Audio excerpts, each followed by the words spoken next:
Assalamualaikum warahmatullahi wabarakatuh dan salam sejahtera. Hari ini 1 Oktober genaplah 10 tahun Agensi Pengurusan Bencana Negara NADMA berkhidmat berbakti kepada rakyat dan negara.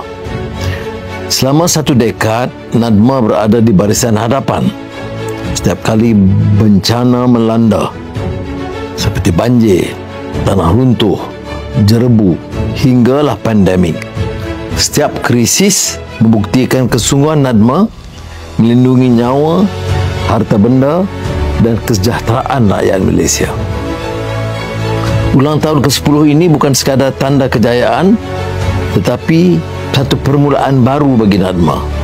Terus memperkukuh kesiapsiagaan, memanfaatkan teknologi dan memperhebat kerjasama dalam menghadapi cabaran masa depan.